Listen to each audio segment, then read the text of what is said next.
కిందంతా కావాలి.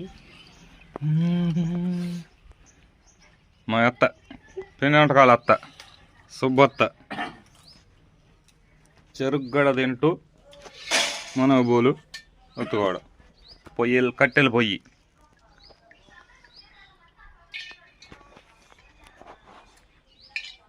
చెట్టు కింద పొయ్యి.